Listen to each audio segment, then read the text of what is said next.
If you're a lineman in charge of keeping the lights on, Grainger understands that you go to great lengths and sometimes heights to ensure the power is always flowing, which is why you can count on Grainger for professional-grade products and next-day delivery, so you have everything you need to get the job done. Call 1-800-GRAINGER, click Grainger.com, or just stop by. Grainger, for the ones who get it done. Hi, I'm Will Bruin, and I was just recognized as a Seattle Sounders legend. Now I get to do voice reads for the Sounder at Heart podcast network. Here we go. Come on! Hey, O'Shan! Let's go! A save by Fry! The Seattle Sounders have done it! MLS Cup winners! Here comes Rui Diaz through the middle to crown it for Seattle! And now they truly can start the celebrations. It's the Sounders MLS Cup. Nico Ladero leaves absolutely no doubt. The Sounders rule the region.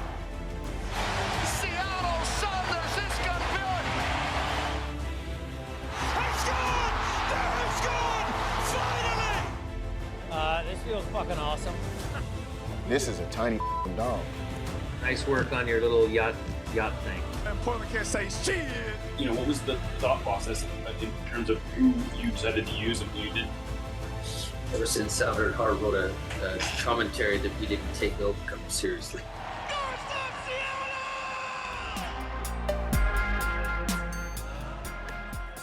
This episode of Nos Audietis is sponsored by Full Pull Wines, a Seattle-based wine retailer and proud sponsor of Nos Audietis since 2011. Full Pull was founded in 2009, is based in Seattle, and is owned and operated by longtime Sounders supporters. They offer the best boutique wines of the world to members of their mailing list, with special focus on their home, the Pacific Northwest. Welcome back to another episode of Nos Audietis on the Sounder Heart Podcast Network. We are back with Matt Doyle, and we're going to do another episode of How the West Will Be Won. How you doing, Matt? I'm doing all right, man. I'm recovering a little bit from the Gold Cup, having emotions about the U.S. national team again. It's not something I expected to have. It kind of came out of nowhere because I was ready to write the whole thing off, but then they played with some heart.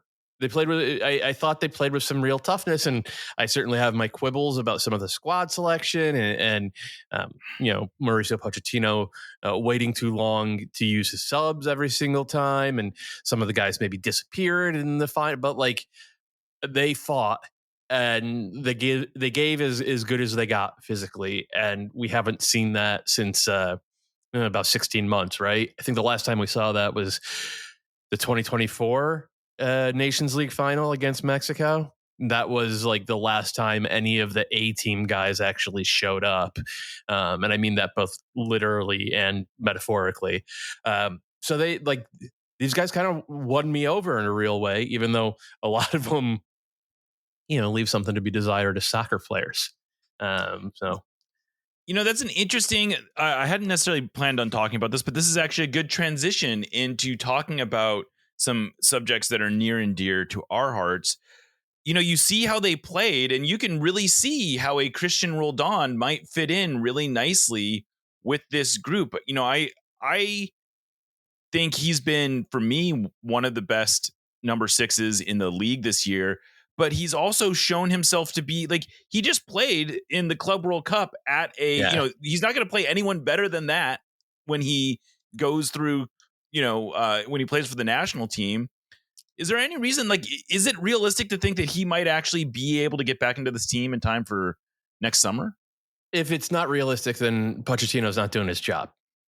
Because if you play as well as Cristian Roldan has played over the past year, and then bring that with you to games against Botafogo and Atletico Madrid and PSG, if you're out there bodying Rodrigo de Paul and best player on the field against the Copa Libertadores champions, and holding your own, more than holding your own really, against that midfield that PSG have, you're good enough to play in the Gold Cup. And I hope that Pochettino is the books aren't closed right? And I would understand a little bit if they were, because it's less than a year left now until the World Cup itself, and he's developed trust to a degree, and kind of partnerships and all that, and it's not really the time to work some guys in.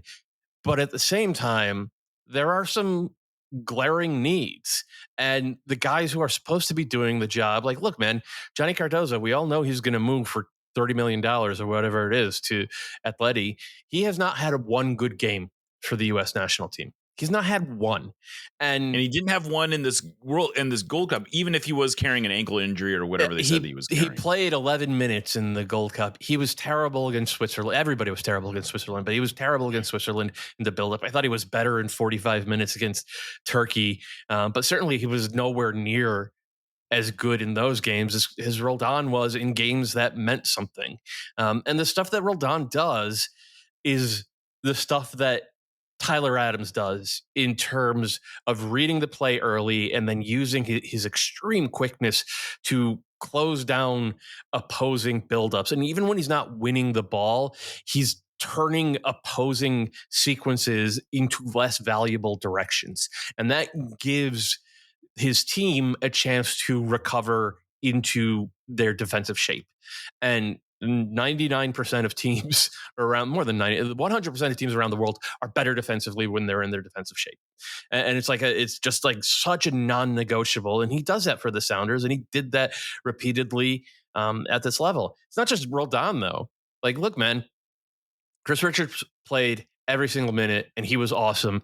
And that's such a relief, because we needed more than anything else. When I say we, I mean the U.S. national team needed more than anything else someone to show that they could be the foundational piece in the middle of that back line. And Richards had never shown that, even though he is clearly the most talented center back in the pool.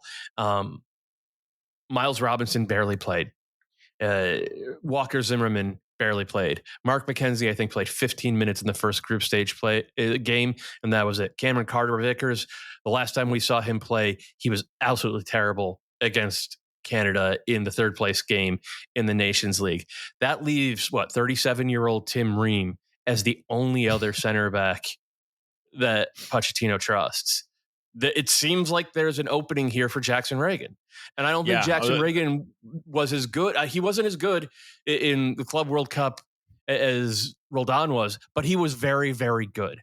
And when you put his progressive passing ability alongside his reading of the game, alongside his physical presence in the box, I don't care as much about the speed. I just don't. Especially he's no slower than Tim Ream at this point. So it's like, okay, there are two very obvious needs that I think can be addressed by these guys, and hopefully will be the next time there's a camp, which is, I believe, in September. Well, there was a great example of Jackson Ragen's speed in this game against the Columbus Crew early on. I think it was like the 12th minute or so. There was a ball over the top that the Sounders sort of get beat on, where Alex Roldan gets beat on a header. It gets flicked forward, and Jackson Ragen did the thing that, Wade Weber has talked a lot about over the years. He's talked about how Jackson Ragen's not fast, but he's fast enough, and he understands the geometry of soccer and all these kinds of things.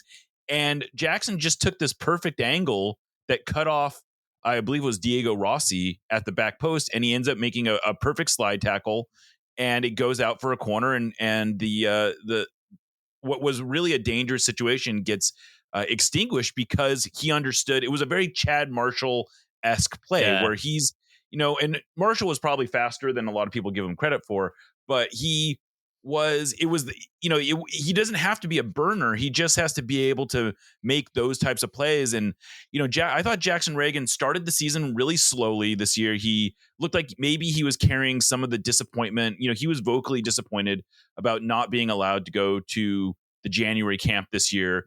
And it looked like that was maybe weighing him down a little. But over the last couple months, and I thought he was really good in the Club World Cup. I don't know how many, I didn't count a lot of mistakes that he made. And considering he was playing next to John Bell for most of that, for, 2.5 of those 3 games. And then the other half, he was playing with Kim Kiki, who was essentially playing on one leg.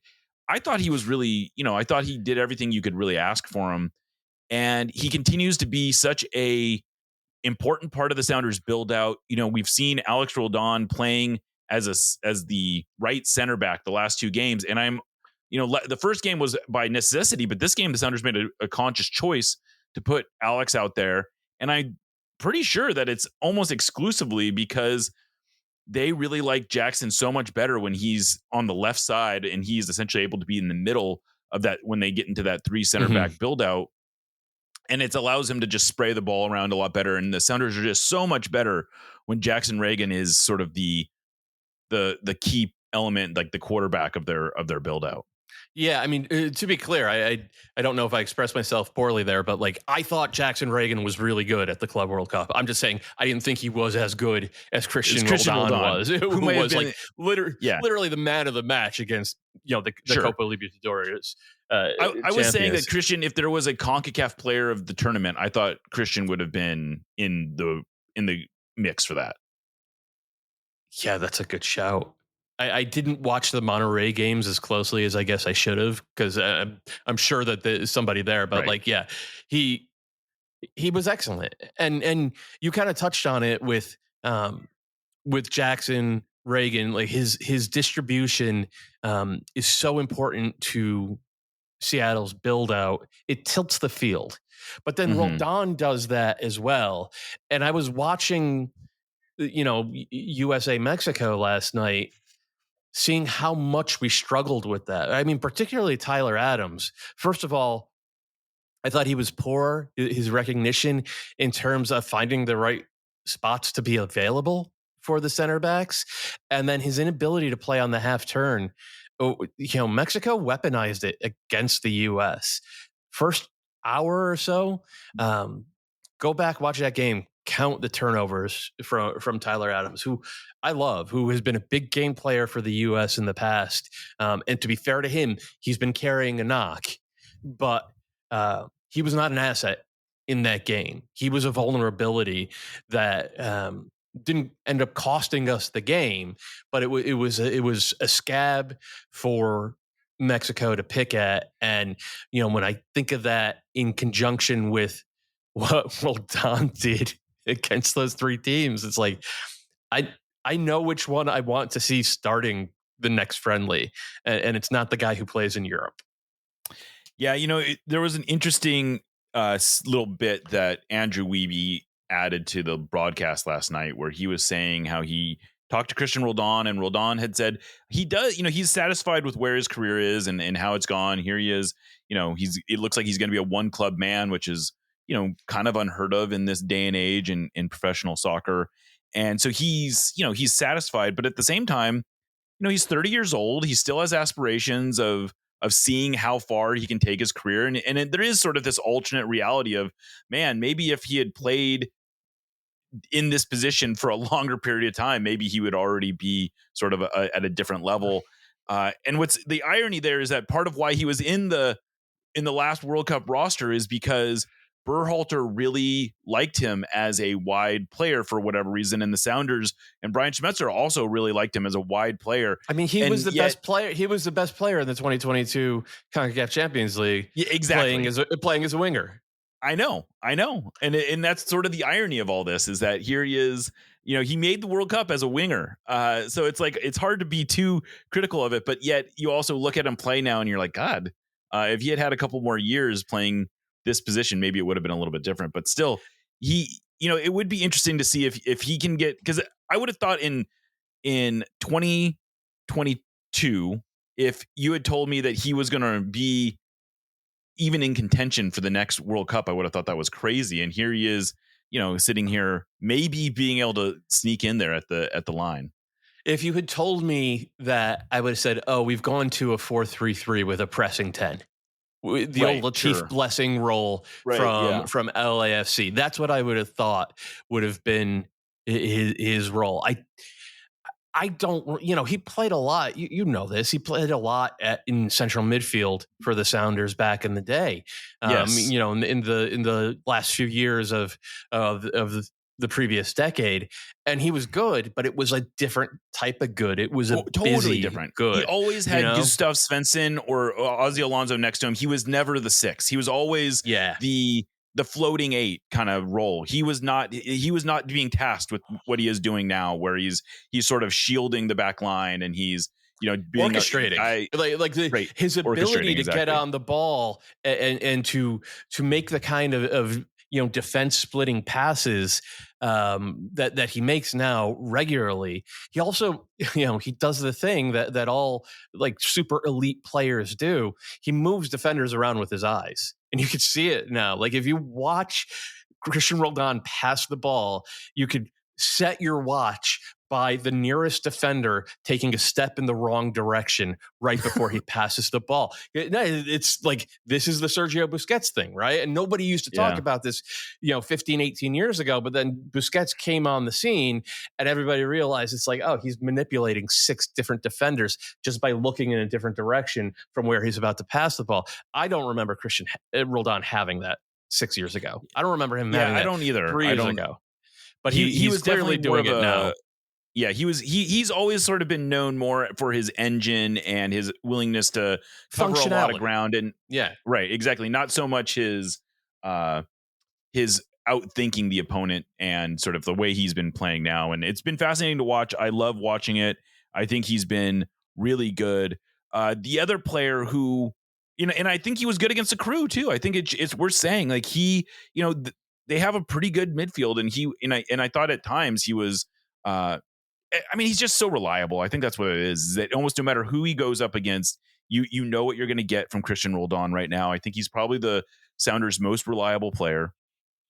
And then Obed Vargas is maybe not quite as reliable, but here's another player who, if he was still in the U.S. setup, you could see him probably pushing for getting into this team on the other end of the of the calendar, I guess, as it were.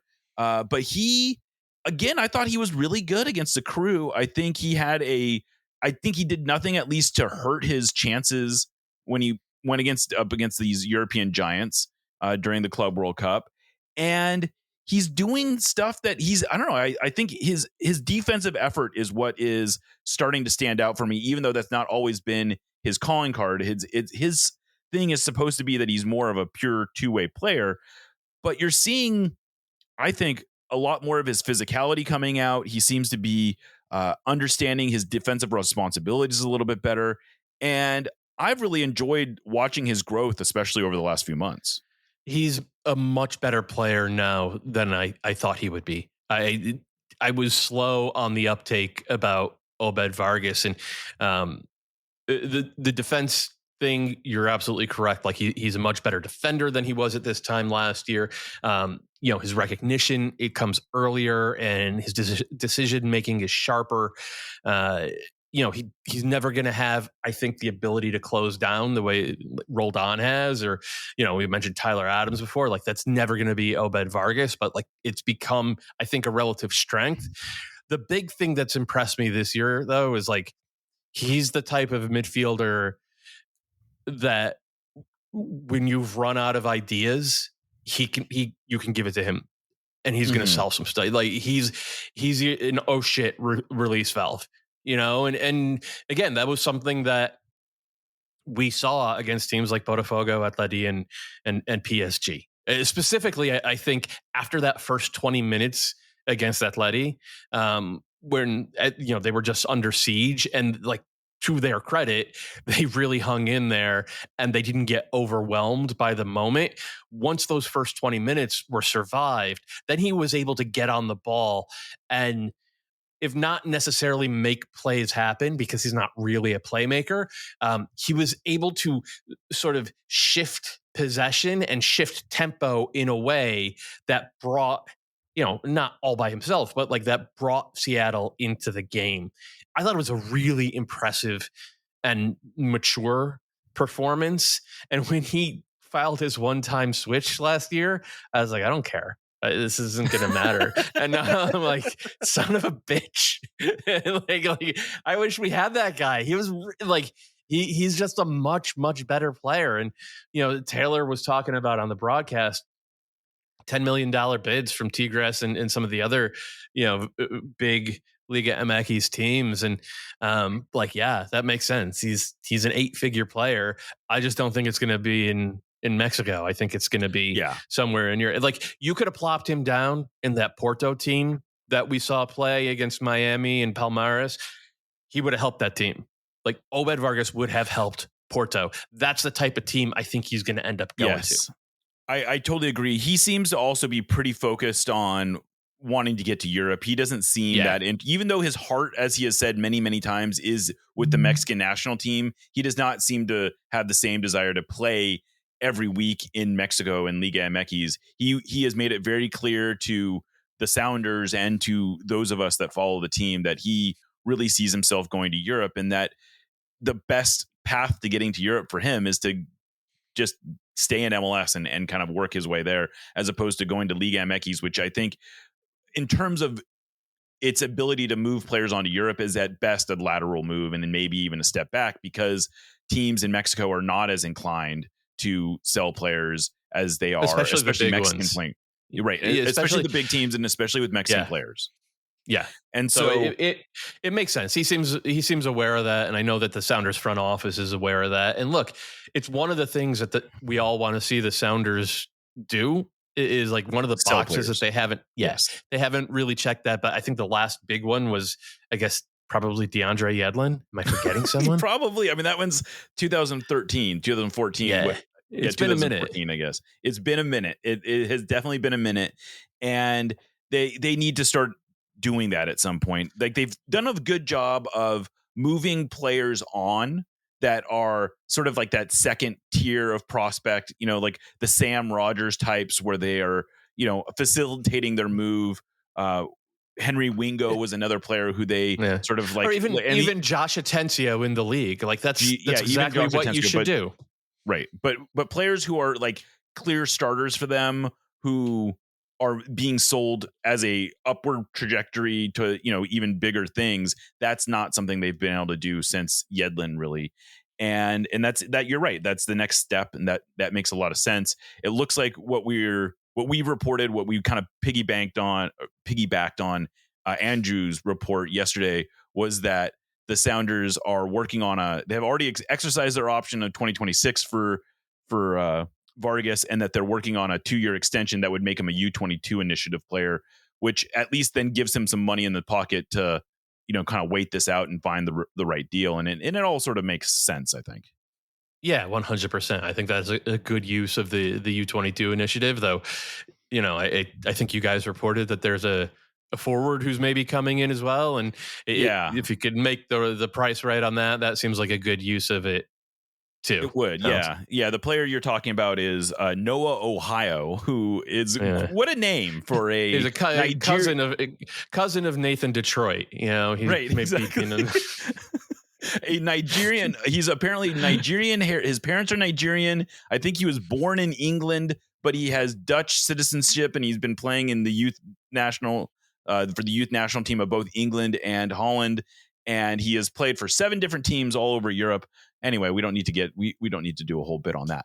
But one other Sounders thing before we move on, and we will deal with some other stuff in MLS. One of the things that we've been talking a lot about internally at Sounder at Heart, and that you have sort of touched on as well, is Pedro de la Vega, who is a player who seems to have stalled in his, I don't know if stalled, he's never really got started in terms of really progressing to be the player that the Sounders want him to be. And Brian Schmetzer seems really dead set on playing him on the right. He has a lot of, he came to the Sounders as both as a pretty flexible player. He's played in the left, he's played in the center, he's played on the right.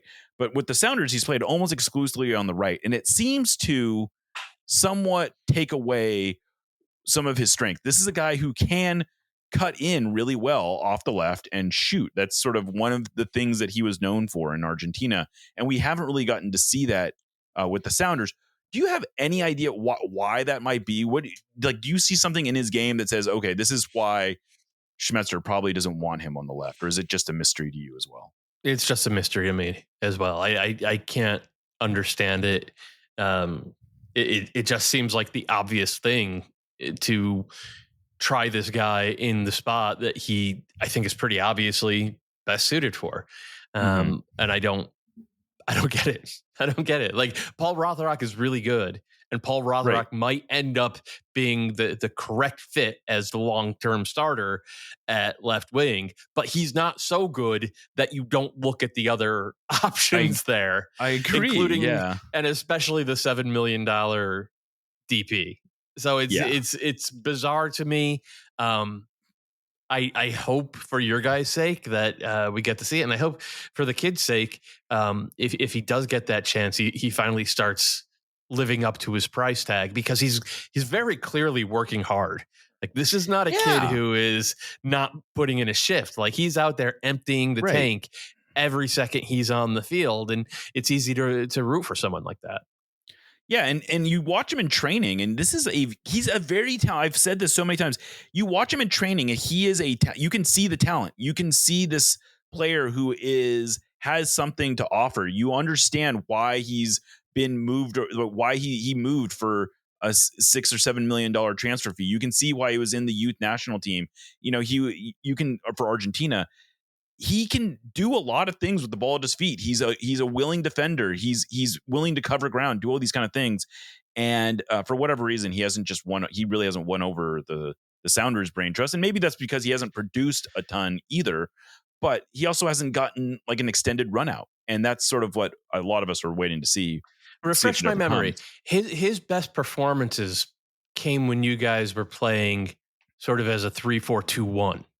Right, his best performances haven't come as a true winger, more as a kind of like a half space. That's guy. been my. I agree with you. Yes, and that was and that was sort of early in the season. He was getting some run in that position, especially in CONCACAF Champions League. Admittedly, not always against the best opponents, but he was. You could see the promise. You could see what he can do in those games. But whatever, we'll see whatever comes of that. But there's a lot of, I guess what I am encouraged by is the Sounders have talented players on the wings right now. They just aren't getting a whole lot of production out of them. And Paul Rothrock, whether or not he's the most talented of the group, he does seem to be getting something out of it. We saw him again yesterday. He had a nice goal. He could have had another one. And he was just sort of a pest for the crew and sort of pushing them back and doing the kind of stuff that I'm sure Brian Schmetzer loves to see him doing. I mean, he understands the role completely. He doesn't try to do more than what he can do. And he, like, defensively, he's really, like, he's a handful out there, and makes it hard to build into the central midfield. And that's the number one job defensively for wingers, is like you have to shape the opposing build out, and Rothrock does a great job of it. And when you check that many boxes, you tend not to lose your job. But still, for the final 25 minutes of one of these games, like, please let us see what Pedro de la Vega looks like at left wing, please. I co-sign that completely. Well, that's a good note to take a break on. We're going to come back and we're going to talk about some of the other top teams in the Western Conference. You're listening to Nos Audietis. Thank you for listening to the Sounder at Heart Podcast Network, which now includes Nos Audietis, Lobbing Scorchers, and the Cooler Guild. We've been independent since August of 2023, but need your support to make sure it continues. Although this podcast is free, it's only made possible by your continued support. Memberships start as low as $25 a year, which not only helps make podcasts like this one happen, but also gets you access to everything we produce. If you're able to support us at higher levels, starting at $75 a year, you gain access to a host of other perks, most notably entry into our members-only Discord, where the smartest, funniest, and most engaged commenters share their thoughts and ideas. To find out more, just visit sounderatheart.com and click the subscribe button in the top right corner. Thanks for listening. Nos Audietis, admittedly, is not exactly known for our spicy takes, but that doesn't mean we want our food to be mild. Spice up your life with Haxon Ferments. Handcrafted in Georgetown and made with the best local ingredients from across the Pacific Northwest, they specialize in unique small batch fermented hot sauces and vinegars. Haxon Ferments brings bold flavors and natural fermentation together for something truly special. Whether you're a heat seeker or just looking to elevate your cooking, you'll find something you love at haxanferments.com. That's HAXANFERMENTS.com. And right now, if you use the code SOUNDERATHEART, that's all one word, at checkout, you will get a free hot sauce with your order. Again, go to haxanferments.com, use the code SOUNDERATHEART at checkout for a free hot sauce with your order. Hacks and Ferments is a proud sponsor of the Sounder at Heart podcast network. Welcome back to Nos Audietis. So there was a bunch of games this week dealing with the West, as there always is. So I want to get your thoughts on some of the other top teams. Let's start right at the top of the standings. The Whitecaps were dealt a kind of curious blow by the Galaxy, who I think this was a game more than anything that reminded us that the margins in MLS are really, really thin. The difference between the best team in the league and the worst team in the league is apparently a 3-0. If you're on the road, you can lose 3-0 just because again, admittedly, the Whitecaps were not at full strength. But yeah, the Galaxy suddenly looked like the team we thought they were going to look like. Like, why can't they do this every week? Yeah, I mean, I think they have 4 results in their last 5 games now. Marco Royce has finally showed up for the season. And Joseph Paintsel no longer doing a Kevin Cabral impression, remembering how to actually put the ball in the net. The Galaxy played well. They're not going to win the wooden spoon. Like they might even make. You feel comfortable with that now? I feel comfortable with that. Okay. And look, the Caps, we said it all year. Like the first half of their season was absolutely remarkable. They only had 1 loss. It was during an international date where they were missing, I think, 8 starters. Obviously, they've been doing all this about Ryan Gauld. They made it all the way to the CONCACAF Champions League final. They emptied the tanks. They had nothing left. And oh, by the way, they were missing 7 starters this weekend. Still without Ryan Gauld. Seb Berhalter and Brian White, obviously, on international duty. Andres Kubis now hurt as well. Sam Adekubi, a few others. And it just kept piling up, and they look beaten down. They look beaten down by the amount of energy that they've had to expend, and they've now lost 3 of 4. Right. I don't expect them to completely tank like I think Dallas did in 2018, a long time ago. But like they're not going to be the same team over these final 13 games that they were over the first half of the season. It's just too much. It's too much for MLS teams with the rosters that we have. And not to say I saw this coming. I think a lot of people sort of predicted that once there was going to be a release that happened after the. Yeah, and by the way, they're in the middle of a run where I think 5 of their 6 games are on the road. So this is right. No, right. This so there's a lot of room to course correct. Is I guess kind of what you're saying is that this is like the reality is that they're sitting on 38 points. They are 12 points clear of the playoff line. That is not like this is a team that's probably still going to be a top 4 team in the West, even if they were to come back down. Maybe not make a run at the Supporter Shield, which is what they looked like they were trending toward heading into the Champions League. Or yeah, I would bet against that at this point.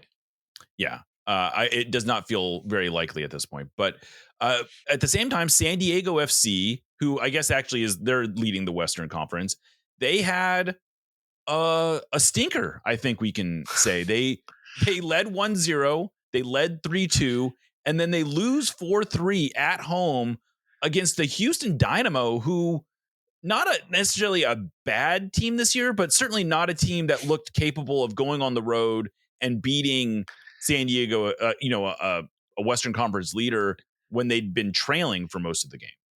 So Houston have slowly been rounding into form because remember they had kind of a teardown after last season. Coco Carrasquilla gone, Ache is gone, Mikael. So like they have had to sort of patch it together slowly, and that includes signing a new DP and getting a bunch of new defenders, developing a couple as well. Brooklyn Reigns now starting in central midfield, and then the final piece was getting Lawrence Anali back, and he's just electric. The young German winger who was. And if you haven't great. watched it, look at the goal he scored.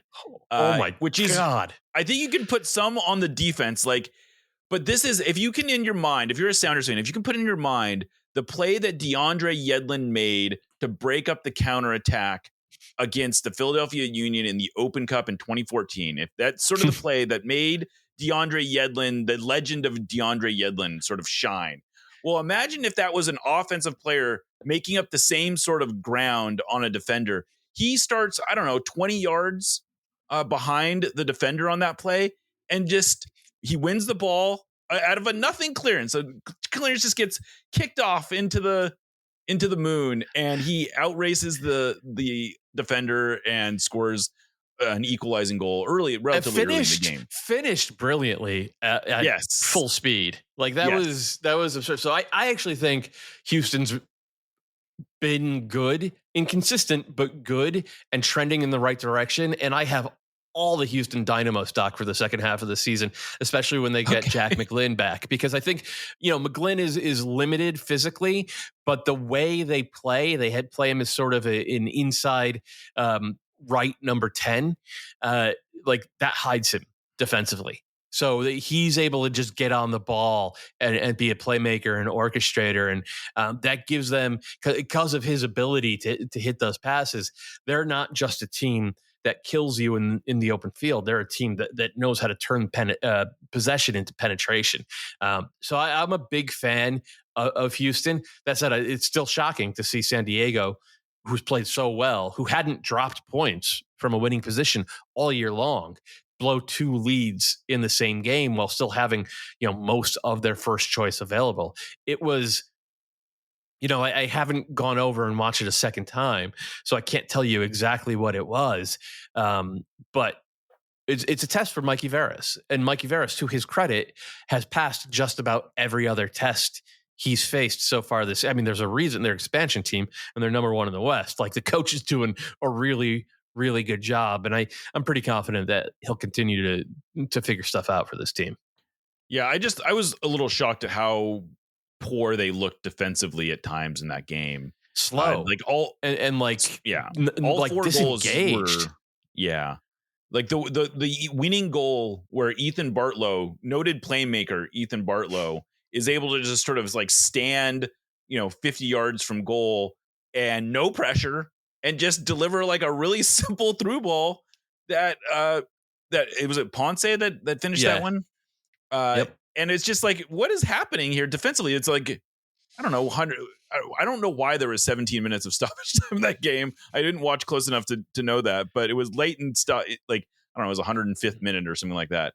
101st minute. I think it was 100th. Yeah, 100th or 101st minute. There was an injury to the goalkeeper. It took forever to stop the bleeding. Yeah, so 17 minute stoppage. 17 minutes was appropriate. But it was really weird how they kind of just fell apart over the final 15 minutes of that game. And they've been really good at being compact and getting pressure to opposing players, not just attackers, but players like Ethan Bartlow, not allowed to pick passes like that.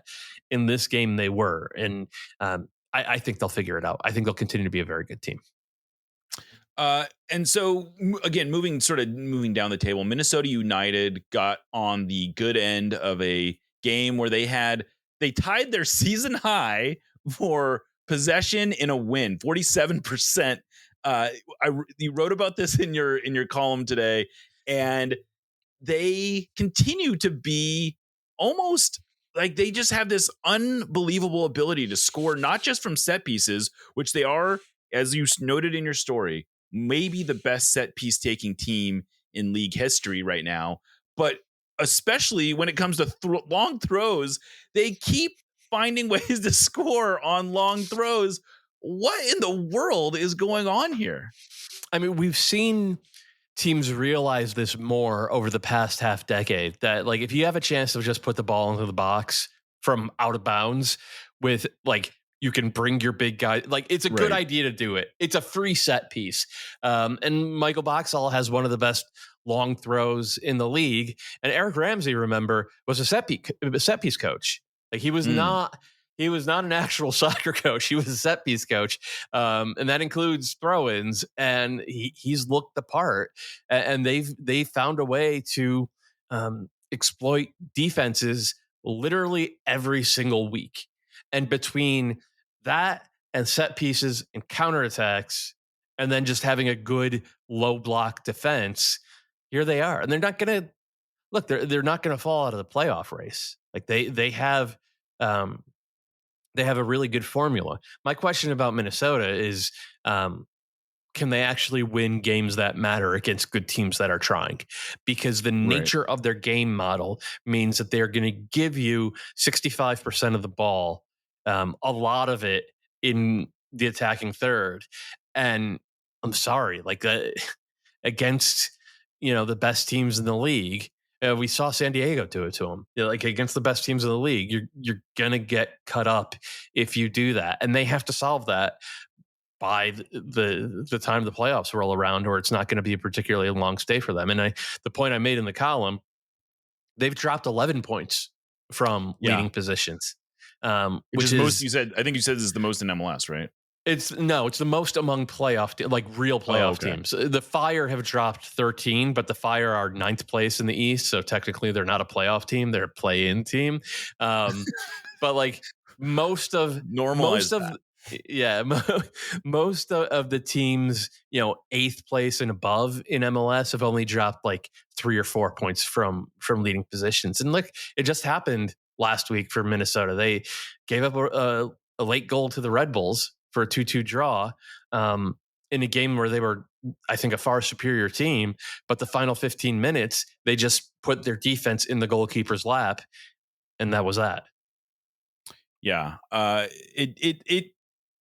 You and I have talked about this before. It continues to strike me as very notable that this is a team that, like, their variance from possession-based soccer is so extreme that it's hard to contextualize almost.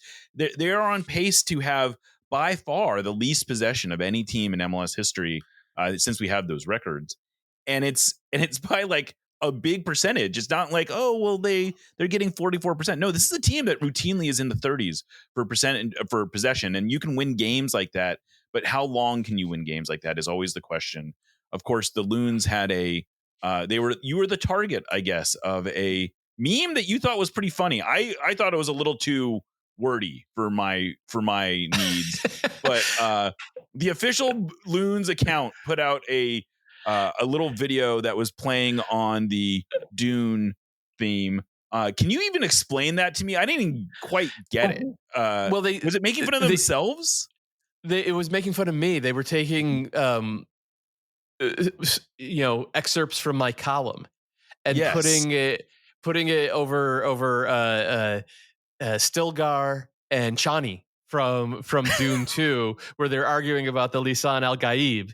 And the idea being that, like, okay, I make my criticisms of they don't have enough possession to actually win something this year. They can win games, but they can't win a trophy playing like this. Mm-hmm. And they were rebutting it with like, yeah, but they're 4th in the Western Conference. They have a expected goals differential that's like top 6 in the league, and blah blah blah blah blah.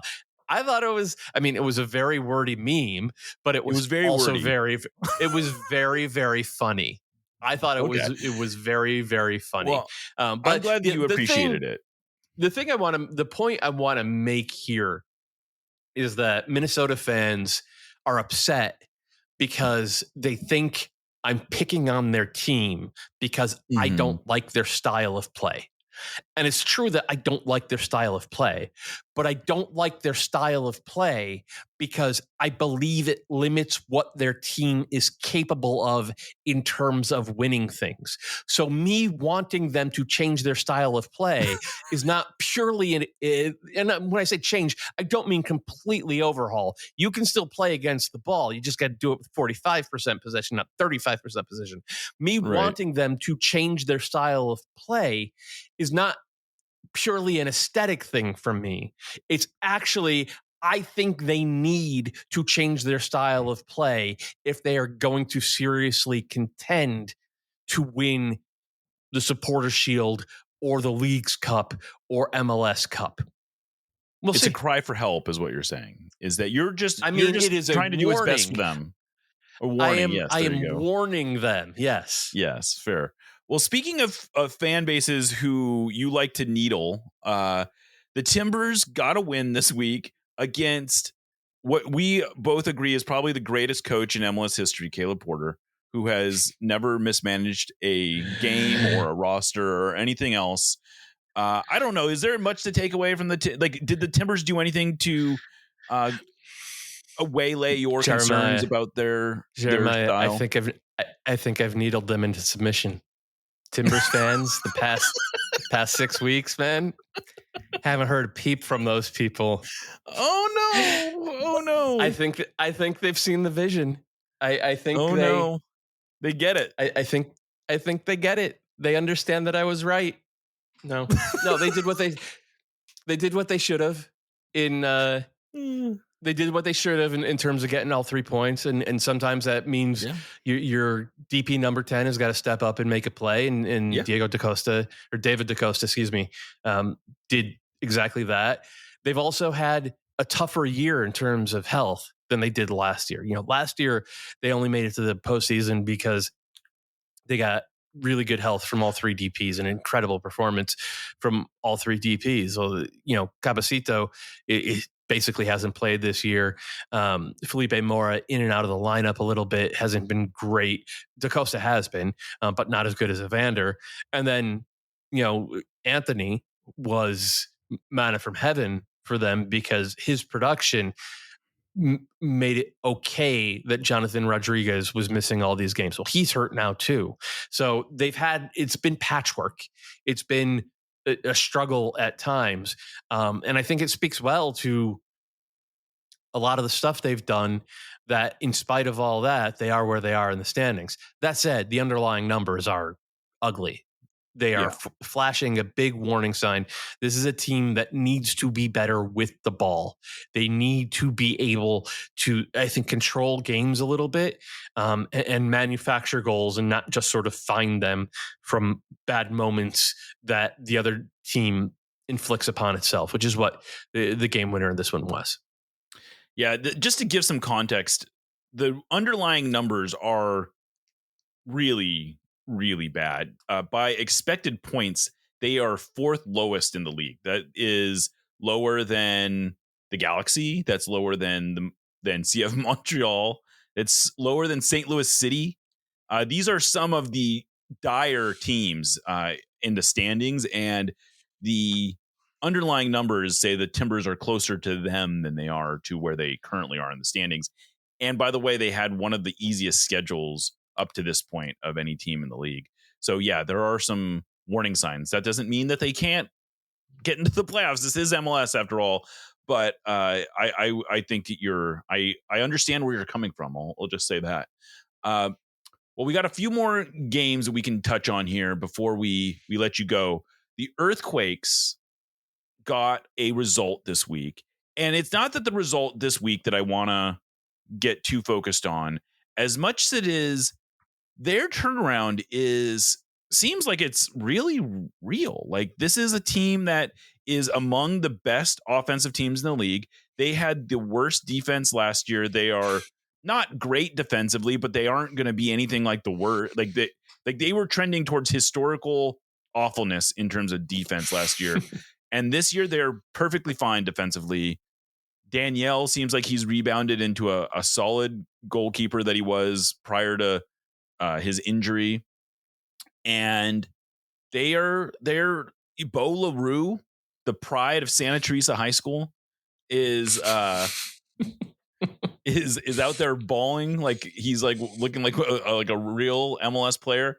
Well, what do you make of the Earthquakes right now? Bruce Farina. We shouldn't be surprised. Yeah, I mean, we shouldn't be. We shouldn't be. He's done this 4 or 5 times before now. Yeah, every fucking place he goes. He went out and he got guys that he trusted from his New England days and got him on the cheap because your favorite coach, Caleb Porter, said they weren't the right guys for New England. The Revs, by the way, 1 win in their past 9 and under the playoff line in the Eastern they're also, Conference. by the way, second worst in expected points. In case you're curious.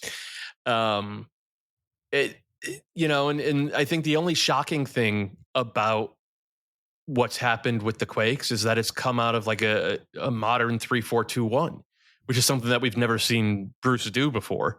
We've seen him use a 3-5-2 at times, but never the sort of half spacey type stuff that we're seeing from this team. And he was like always a back 4 guy. I must say always, like 98% of the time he was a back 4 guy. And I thought that's what it would be. And so he's adapted. And I think, very much an old dog, new tricks, but the foundation of all his teams is he gets the vibes right.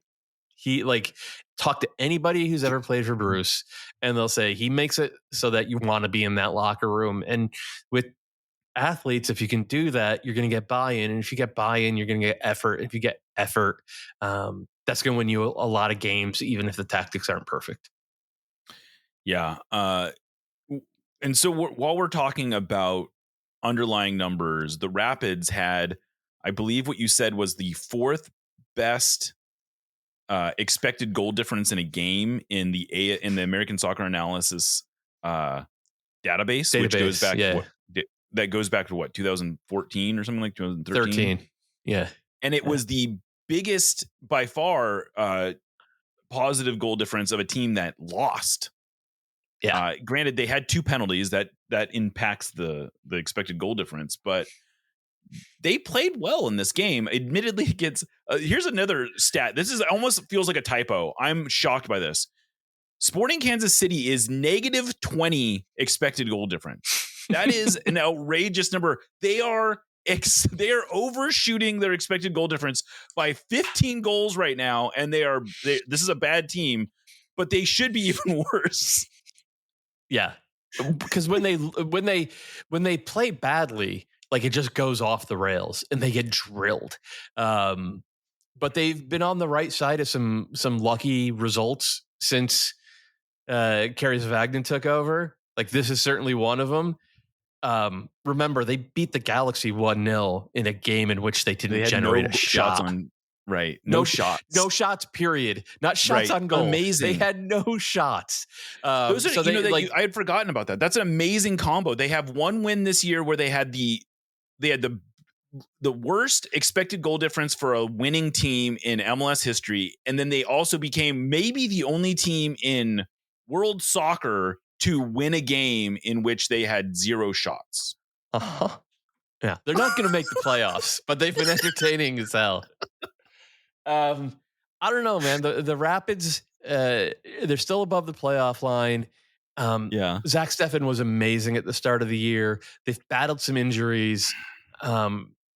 Neither Sam Vines nor Reggie Cannon are the guys they were before they went to Europe. Like those guys were supposed to be the starting fullbacks, and neither really looks starting caliber at this point. So Cole Bassett has not been the same player this year. Like there's a lot of stuff that's gone wrong with them. So I give them credit for hanging around. Georgi Mihailovic has been awesome. But this doesn't look like a team to me that's going anywhere. This doesn't, I can't tell what vision they're trying to execute. I guess when you have that, like those types of factors, including Steffen being hurt, you could have a result like this one where you play well and you generate chance after chance after chance, and you still somehow lose the game. And if it all falls apart after this, I wouldn't be totally shocked because it feels like it was being held together, duct tape and popsicle sticks heading into this one. Yeah, early in this, I want to say in preseason, I made a mention that the Sounders were sort of like a Rapids team with a budget. Like they were sort of building this roster sort of in a similar way to the Rapids, who have historically built their roster through this kind of I'm not someone who likes to misuse Moneyball, but they are really a Moneyball team. They are constantly out there looking for distressed assets who they can sort of rehab. And we're kind of seeing the limits of that strategy right now with the Rapids. So I don't know. I don't know if I agree with that we're seeing the limits of it right now. I think this might, but I think this is probably a coaching issue to a degree. Okay. Right. Like Chris Armas has not covered himself in glory at any of his stops. And that's true. If you look at it, last year was probably the outlier. I look at the talent on this roster. I really like it. I actually think this team could be a 60-point team if they had better health and better cohesion. The thing that they're missing is like they don't control the pitch with or without the ball. If you watch them play, like they're actually very easy to play against, specifically when you have the ball, which they shouldn't be because they have home field advantage at a mile high, and they have a lot of youngish players who love to run. Like it should be more structured than it is. So I understand the point you're making.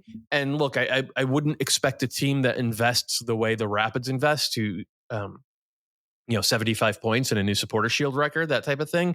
But like, I don't think that what's happening with this team this year is an indication that a Moneyball approach in the way you described it in MLS can't work. I think I still think it can. I just think that it lowers your margin for error, I guess, is sort of, and so you can kind of I do agree with that. You have to have a coach who has really clear ideas of how you want to play and who develops young players. And that's the really striking thing about the Rapids to me is like they've gotten a lot of guys out of their academy and their draft the past couple of years, and none of them have really become the types of difference makers that you think that they could and should be. Well, Matt, you have a hard out, so I'm going to not push the envelope here and let you get out of here.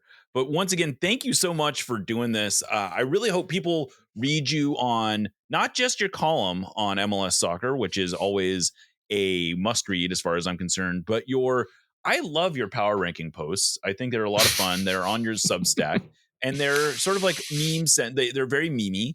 And I appreciate all the effort that goes into the graphic, especially. So, Matt, thank you for doing this. Thank you once again for having me. And just so it's clear, I don't make that graphic. I know. Maybe our readers don't know that, but it's the Doyle's it's Ottoman or whatever. Armchair Analyst's Ottoman, and I still don't know who that is. I have no idea who that is, and how do you get the graphics then? He posts them on Blue Sky, and so I take the previous week's one on Blue Sky, and I put it on there just because art like this needs an audience, Jeremiah. Yeah, it needs an audience. Absolutely.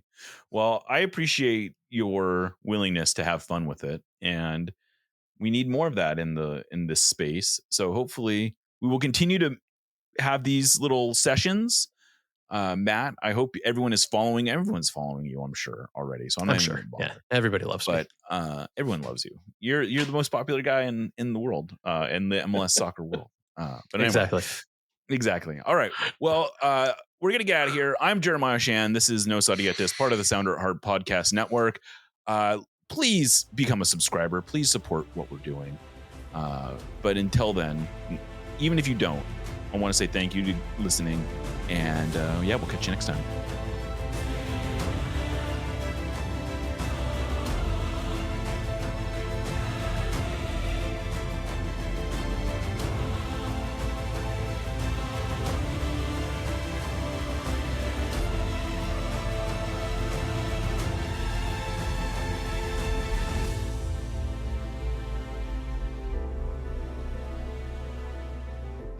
I expect a LAFC who's motivated to prove themselves at home, to prove to their fans that they're capable of winning in this league. And it's up to us to really brew in the party. I feel a lot better than Bob. Running a business is hard work. Building your website shouldn't be. With Wix, you can express your ideas, give direction, then leave the heavy lifting to AI. from site creation to branded content and images. Have fun with the details. Customize what you want the way you want, and manage your whole business from a centralized dashboard with expert AI tools. Build, scale, and enjoy the incredible results. You can do it all yourself on Wix.